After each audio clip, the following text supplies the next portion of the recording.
a hardened cowboy, exiled in the mountains with nothing but silence for company. A woman arrives, war behind her, children in tow, and a question that could change everything. They are strangers bound by need, haunted by what they've lost, unsure of what they might find. In the cold of the frontier, shelter is more than a place. It's a reckoning. Settle in, friend. Kick off your boots, pour something warm, and let the fire do the talking. Now, picture it. Whitlock Ridge, Wyoming Territory, winter of 1887. Snow thick as wool, wind howling through the pines like it had a score to settle.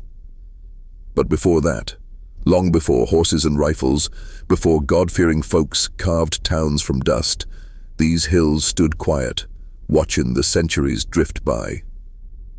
And in that silence, stories rooted deep. This one. It starts not with a gunshot, but a knock that never came. A woman in the storm. A man with ghosts. And a cabin that still remembers. This land don't know mercy. It don't bend for sorrow nor pause for grief. It just keeps blowing. Folks talk of fate like it's a card drawn at birth, but out here fate rides the wind, cold and blind. Ain't no preacher's words nor mother's prayers strong enough to steer it. I buried my name beneath 6 feet of frozen dirt and silence, thought that'd be the end of it. Years passed, same as the snow, quiet, endless, and mean. I didn't ask for nothing. Didn't speak much neither. A man can get used to the quiet if he tries hard enough. Then the storm came, and it didn't come alone. Sometimes the family you lose ain't near as loud as the one fate blows in with the snow. The wind came down the ridge like it meant to tear the world apart. Bitter, bone-deep cold. Snow chased its tail through the pines, and the trees groaned under the weight of it all.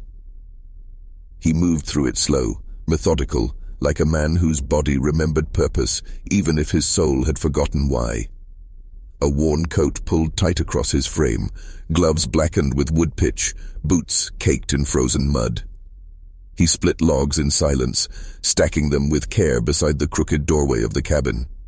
Each thud of the axe echoed into emptiness.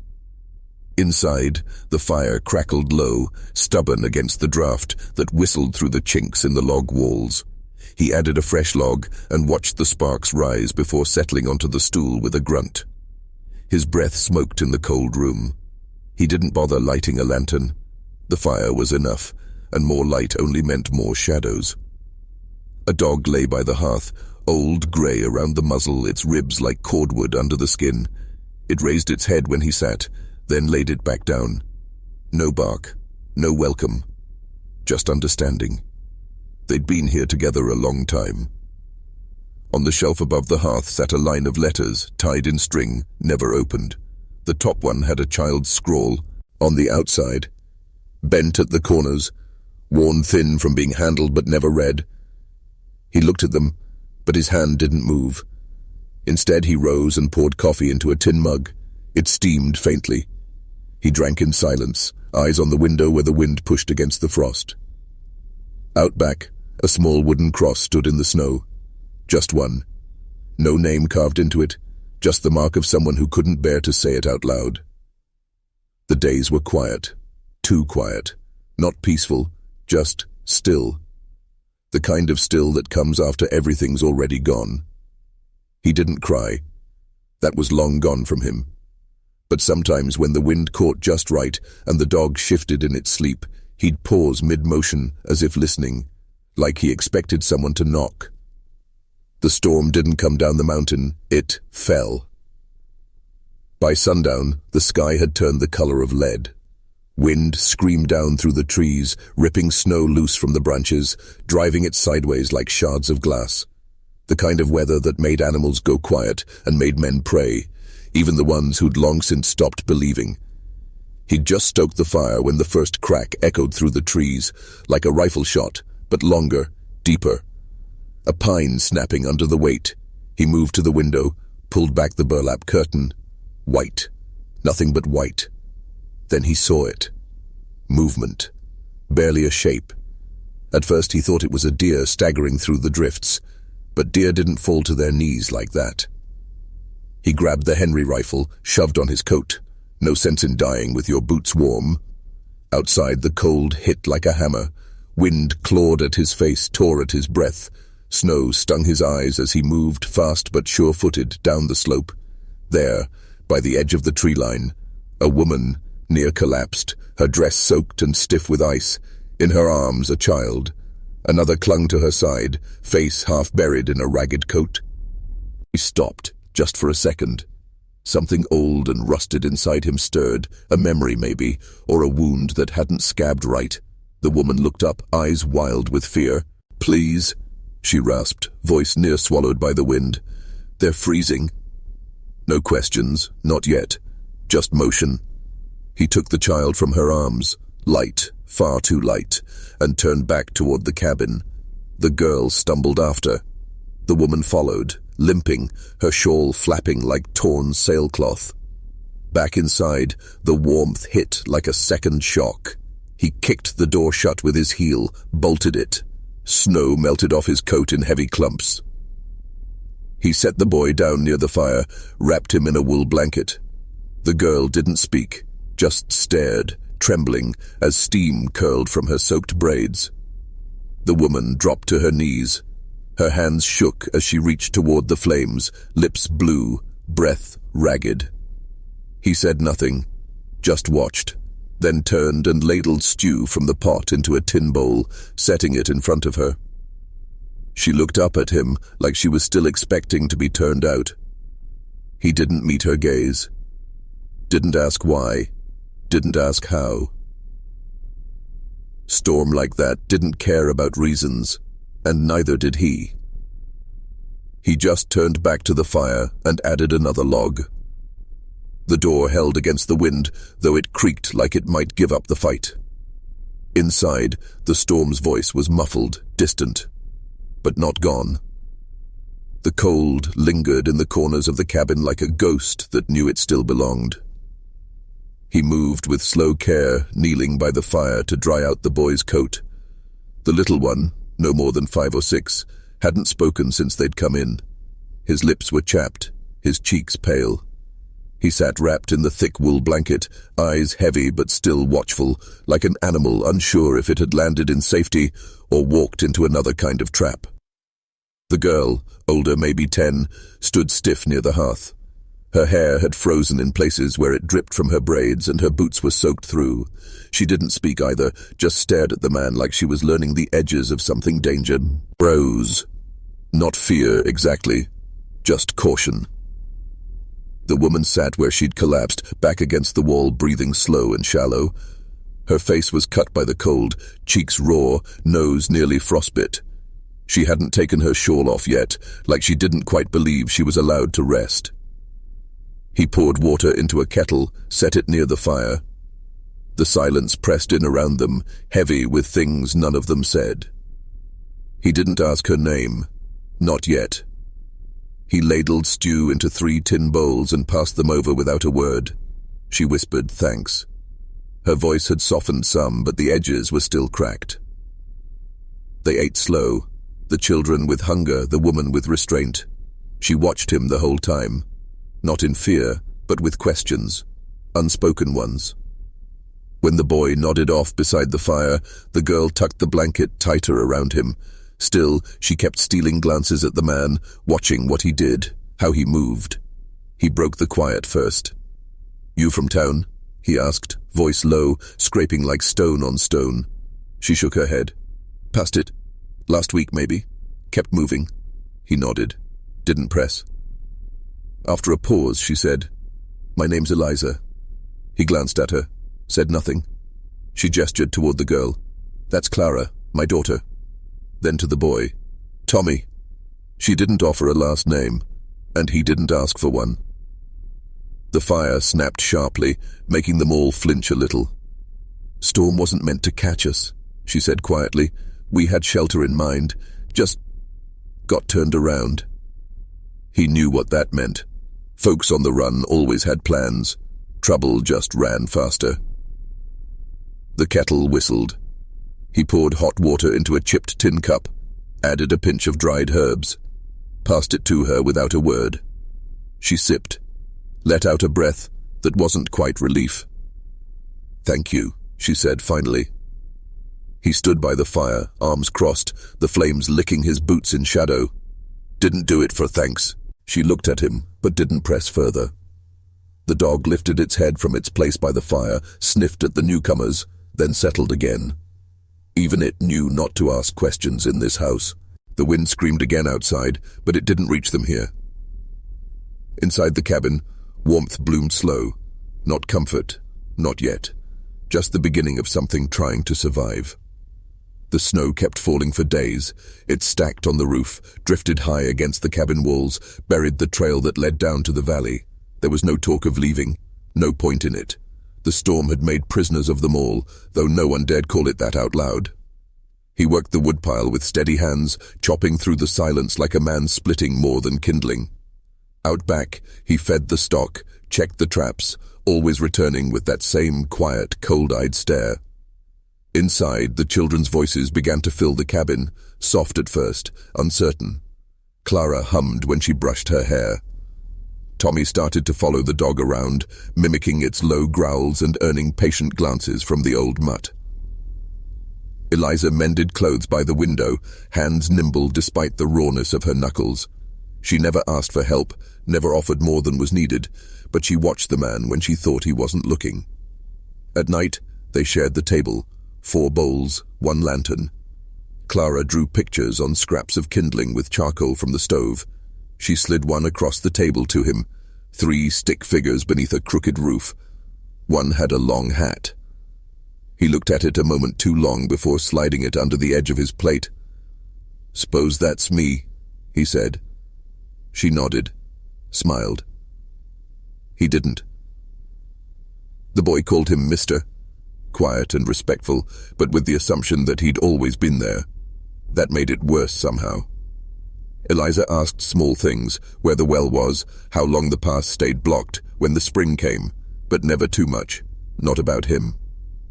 Still, the weight between them grew heavier each night. One evening she caught him looking at the shelf above the hearth, where the tied-up letters still sat untouched. She didn't say a word, but her eyes lingered there too. After supper, as the fire burned down to coals, he spoke. "Had a boy once," he said, not looking at anyone. "Name was Eli. Smart. Too kind for this world." He didn't finish, just stood, took his plate to the basin, and washed it like the words hadn't meant anything at all. Eliza didn't ask what happened, but her hands went still in her lap.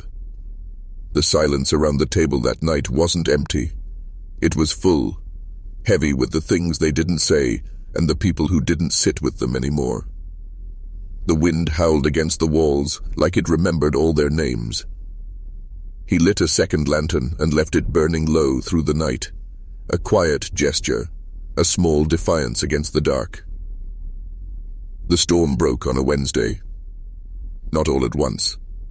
Just enough that the wind eased its grip and the sun, pale and indifferent, edged through a crack in the grey. The snow stopped falling, though the drifts still sat high against the trees, soft and treacherous. The cabin groaned in the hush like it knew it had to let them go. He was mending a harness by the stove when she came to him. "We'll be leaving soon," Eliza said, her voice flat, practiced. He didn't look up right away, just tied off the thread, bit it clean, set the leather down slow. She stood near the door, her shawl folded in her arms. The children weren't in the room.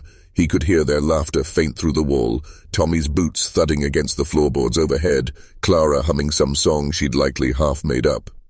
He gave a nod. "Figured." Silence lapped between them like low water. She shifted just once. "Snow's thinning toward the bend," she said, almost to herself. "Could make the trail by week's end if we start early." He moved to the fire, tossed on another log, watched the flames take hold. "You running from someone?" he asked.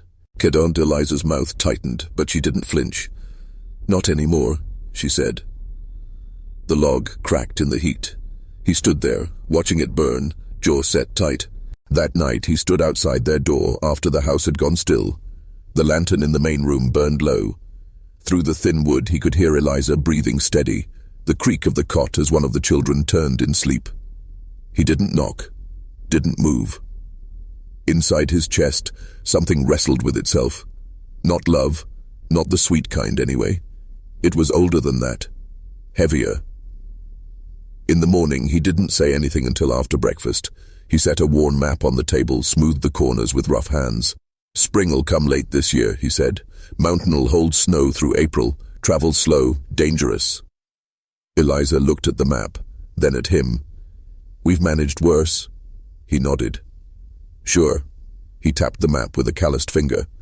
"This here's good land. Creek's not far. Soil ain't bad. Could build more if we had hands." She waited. He straightened up, not quite meeting her eyes. "You can stay, all of you." It wasn't a plea, just a fact laid bare, like iron cooling in snow. "We're not charity," she said quietly. "I ain't giving it," he answered. "Not asking nothing of you."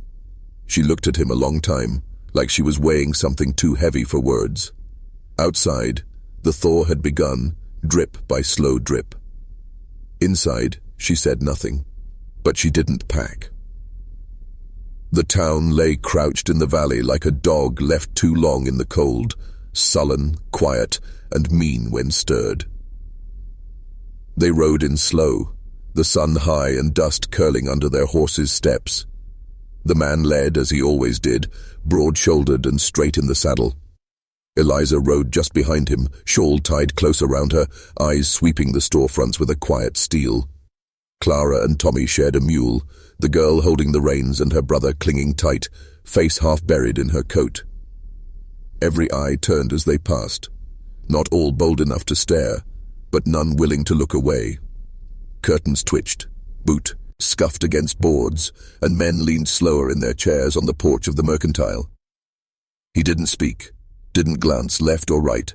The town knew him, or thought they did. At the general store, he tied off the reins and helped Eliza down, though she didn't need it. The children jumped off the mule and stared wide-eyed at the jars of candy in the window. Tommy pointed at the red twists behind the glass. Clara tugged him back gently. Inside the store, the air was warmer, but no friendlier. The clerk, Harlan, a man with a face like dried bark, stopped mid-gesture when he saw them. "Didn't think you'd crawl back, Caleb," he muttered. The man didn't flinch. "Need flour, lamp oil, salt pork if it's fresh." Harlan's eyes shifted to Eliza, then to the children. "They yours?" he asked, but it didn't sound like a question. It sounded like judgment. Eliza stepped forward. "We'll pay for what we take." Harlan sniffed, looked her over. "Wasn't speaking to you, ma'am." She didn't move, but something in her jaw shifted. A door creaked open behind them. Pastor Trumbull stepped inside, removing his hat like the Spirit of the Lord had dragged him in by the collar. "Caleb," he said, giving a polite nod. "Heard tell you'd gone quiet after what happened." "I did," Caleb said. The pastor looked toward the children, his voice lowering. "And now?" "They're here," Caleb said. "That's all there is." Outside, Tommy tugged at Clara's sleeve. "Can we get some?" She followed his finger to the candy again. She looked at Caleb. He gave a slight nod. The bell rang as a second door opened. From it came Jed Rowley, Caleb's younger brother, thick through the chest, chin tucked in like he carried more than weight around his neck. "Well, I'll be damned," Jed said. "Look what the thaw dragged in." Caleb didn't speak. Jed's smile bent sideways. "You playin' house now, Leb? What would Sarah think?" Eliza went stiff. Clara took Tommy's hand, pulled him near. "Don't," Caleb said, low. Jed's boots scraped the floor. "That woman's got a husband, don't she? Heard talk he's wearing blue, fighting someone else's war back east." Caleb stepped between Jed and the others. "I ain't asking your blessing," he said. "Ain't needin' your opinion neither." Jed sneered. "This town don't forget. I ain't asking it to." Outside, wind picked up, brushing dust along the porch boards. Eliza spoke then, her voice quiet, but sure. "We just came for what's owed and what's fair, that's all." The pastor cleared his throat. Folks'll talk. Let 'em, Caleb said. Tommy came to his side then, holding out a copper penny Clara had given him. Can I get candy, mister? Jed scoffed, but Caleb knelt, took the coin, turned it in his hand, bought 2 red twists and gave them back, 1 for each. The boy smiled. Clara whispered thanks. In that moment, the whispers outside turned to murmurs, the way townsfolk try to understand something that don't fit clean into the stories they've told. They left with full hands and hollow stares behind them. Dust clung to their boots, but not one of them looked back. Not even Caleb. The fire burned low that night, just coals, flickering red in the dark like the last thoughts of a long day. Outside, the wind had gone quiet, the kind of quiet that comes after hard choices. He sat at the table, whittling a strip of pine, not shaping anything in particular, just moving the knife back and forth, slow and steady. Each stroke made a soft rasp that filled the cabin more than any words could. Eliza was sewing near the hearth, her back straight, the lamplight catching on the needle. Clara and Tommy were asleep in the loft above, their breath steady, dreamless. The dog twitched beside the stove, lost in whatever a dog dreams about when it's warm and fed. He didn't raise his eyes when he spoke. Been thinking, he said. Eliza didn't answer right away. Her fingers paused, then kept moving. Don't reckon I got much to offer, he went on. No church paper, no rings, no promises I ain't learned not to break. She looked up now, quiet, waiting. I got land, he said. Tools, a roof that mostly holds, some stock, soil if you know how to coax it. He set the wood down. And I got a name, if that's worth anything. Still, she didn't speak, but her sewing slowed to a stop. I ain't saying this is love, he added, voice low. Not the storybook kind. Don't expect nothing back but truth and work. What I mean is, if you want this place to be yours too, you can have it. You and the young'uns. The fire cracked softly. A log settled into ash. I ain't afraid of work, she said finally, and I ain't running no more. He nodded, more to himself than her. She stood, stretched her back, folded the fabric in her lap. For a second she looked like she might say more, but instead she walked past him, laid the sewing gently on the shelf. She didn't go to her bedroll, just paused beside the door and looked out into the dark. I'll think on it, she said. He didn't press, didn't follow. He just sat there a while longer, listening to the coals breathe in the hearth. That night, no one slept with one eye open. Spring came slow, like it didn't trust the land. The snow melted one stubborn drift at a time, water running brown down the gullies, swelling the creek until it hummed like something waking from sleep. The grass came back in patches, then wildflowers, bashful and few, and the years they followed quiet as footfall in pine needles. Clara took to riding like it was born in her. Caleb carved a saddle down to her size, and by her 12th birthday she could outride most grown men, hair trailing behind her like a banner.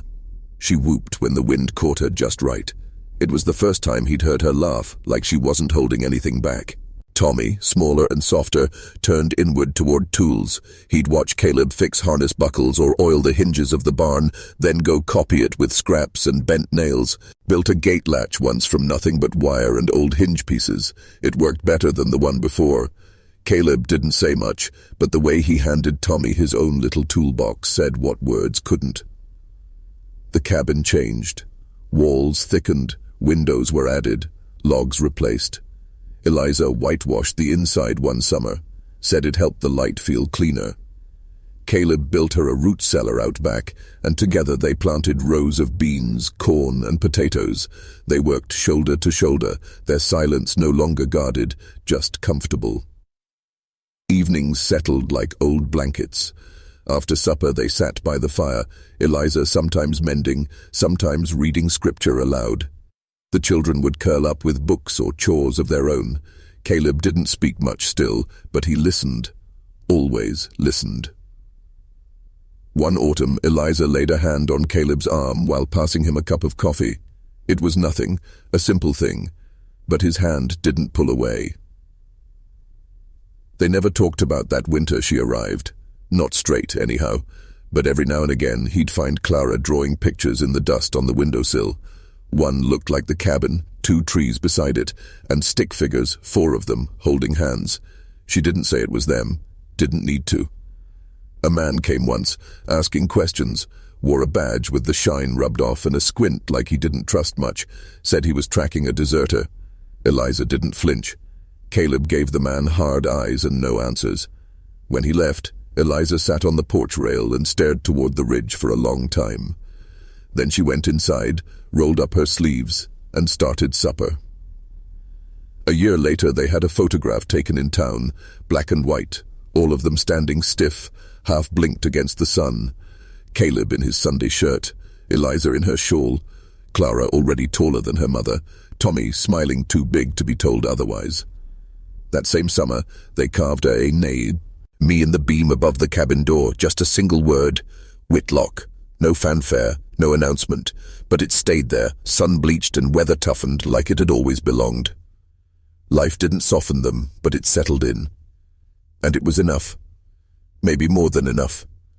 In that quiet fold of mountain, they weren't running, weren't hiding. They were home. The land hadn't changed. Pines still creaked in the wind, like old men remembering things they didn't speak of. The fence line ran straight and sure down to the creek, just as he'd built it. Smoke curled slow from the chimney, carrying the smell of cedar and bread. Crows wheeled overhead, same as ever. Mule deer wandered out near the ridge, heads low in the golden grass. Time had passed here the way it always did in the high country, steady, unhurried, without apology. He stood out front, coat tugged close at the collar. The years had weathered his face, carved lines deep into his brow, silvered his beard, but his eyes still watched like they always had. Quiet, measuring, unwilling to look away. Behind him, inside, Eliza's voice drifted faint from the kitchen. Clara was laughing with her. Tommy was out by the barn, hammering boards onto the side of the feed shed he'd decided needed fixing, whether it needed it or not. The mountain air cut sharp through the trees, not cruel, just honest.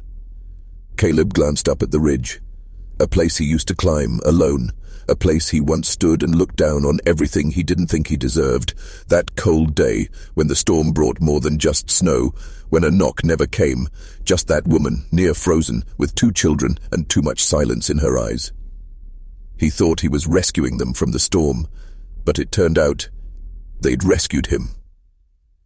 He looked down at his hands, calloused still, but steadier now, less empty.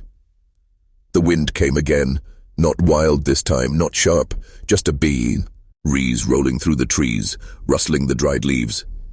He listened to it. Then he turned back toward the cabin. The porch steps creaked beneath his boots, familiar and worn.